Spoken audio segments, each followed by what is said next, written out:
নমস্কার বন্ধুরা, welcome to my channel. কেমন আছেন আপনারা সবাই? আমি ভালোই আছি।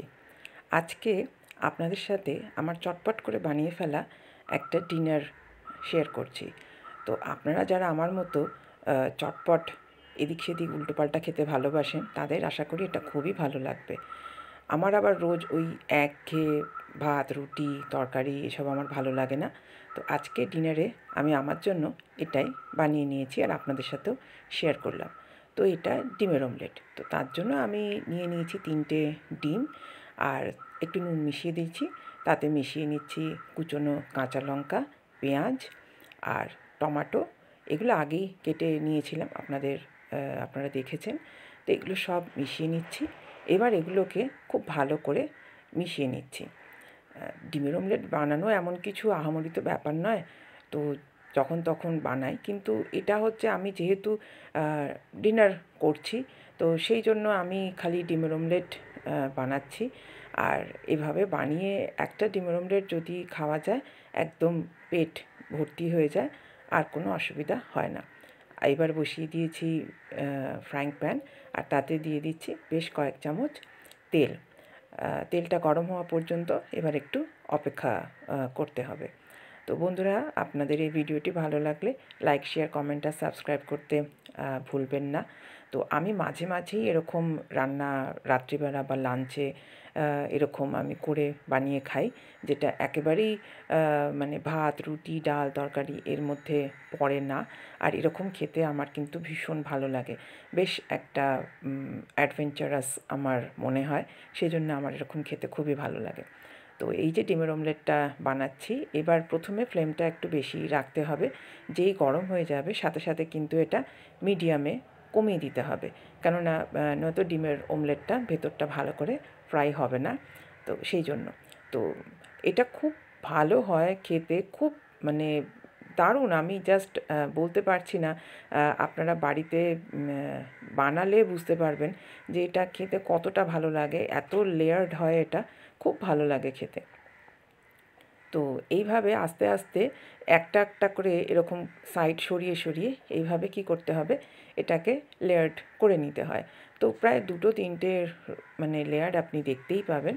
আর যেহেতু মানে অনেকটা ডিম রয়েছে, 3টে ডিম, তো কি হয়, এটা একটু তো আপনার ফ্রাই হতে তো একটু টাইম লাগবে। তো মাঝে মাঝে এই যেভাবে দেখুন, আমি এভাবে একটু একটু করে স্প্যাটুলাটা দিয়ে একটু একটু সরিয়ে সরিয়ে জায়গা করে করে পুরো যাতে ডিমটা চারদিকে ছড়িয়ে পড়ে, এভাবে ছড়িয়ে আপনারাও করবেন। খুব ভালো খেতে হয়, আর একটুখানি অপেক্ষা করতে হয়।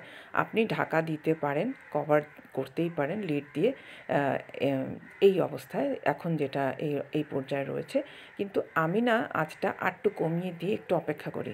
এতে কি হয়, বাইরেটা খুব একদম ক্রিস্পিভাবে ভাজা হয়ে যায়, আর ভেতরটা খুব সফট থাকে। আপনারা যারা খুব কড়া ভাজা পছন্দ করেন, তারা অবশ্যই এই পর্যায়ে এটাকে ফোল্ড করে দিতে পারেন। কিন্তু আমি একটুখানি রাখছি এটাকে, কেননা আমি একটুখানি আমি যেভাবে পছন্দ করি আমি এটা সেভাবেই বানাচ্ছি। এইভাবে ফোল্ড করছি, ভেতরটা কিন্তু এখনও একটু একটু কাঁচা রয়েছে। এই অবস্থায় আমি ফোল্ড করছি। এবার আঁচটা একদম ফ্লেমটাকে একদম লো করে দিতে হবে। আর তারপর বেশ খানিকক্ষণ ওই গরম একটা হালকা তাতের মধ্যে এই অমলেটটাকে আরও খানিকক্ষণ একটুখানি বসিয়ে রাখতে হবে। এটা খেতে এত ভালো লাগে, আপনারা অবশ্যই বাড়িতে প্লিজ বানাবেন, আর খেয়ে আমাকে অবশ্যই জানাবেন। আমি নুনটা কিন্তু 3টে ডিমের হিসেবে একটু কমই মিশিয়েছি। তার একটা কারণ আছে, কেননা এটা প্লেট করার পরে এর ওপর আমি নুনটা খানিকটা ছড়িয়ে নিই হাতে, কাঁচা নুনটা। যদিও অনেকে বলেন কাঁচা নুনটা এভাবে খাওয়াটা ভালো নয়, কিন্তু আমার খুব ভালো লাগে। তো সেই জন্য আমি ওপরে একটু কাঁচা নুন একটুখানি হাতে দিয়েই ছড়িয়ে নিই। তো দেখতে পাচ্ছেন স্টিল একটু এটা হালকা একটু ফ্রাই হচ্ছে, দেখা যাচ্ছে। তো এটা কিন্তু একদম লো এটা ফ্লেমে কিন্তু এবার এই কাজটা হচ্ছে। বেশ খানিকক্ষণ এভাবে আমি রাখবো, রেখে এবার আমি এটাকে নামিয়ে নেব। তো নামিয়ে নিয়েছি অলরেডি, আমি সসও ছড়িয়ে নিয়েছি, তারপর কালো আপনার ব্ল্যাক পেপার সেটাও ছড়িয়ে দিয়েছি, নুনও ছড়িয়ে দিয়েছি।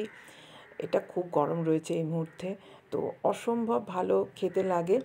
আর এর সাথে আমি নিয়ে নিয়েছিলাম একটুখানি আলু ভেজে নিয়ে নিয়েছিলাম, এর সাথে অল্প একটুখানি আলু ভাজা। তো তো অসম্ভব ভালো লাগে। আপনারা আলু ভাজা স্কিপ করতে পারেন যদি 3টে ডিমের অমলেট যথেষ্ট বেশি ভারী ডিনারে, কিন্তু আমার একটুখানি ইচ্ছে করলো, তাই জন্য একটুখানি আলু ভাজাও সাথে একটুখানি নিয়ে নিয়েছি এর সাথে।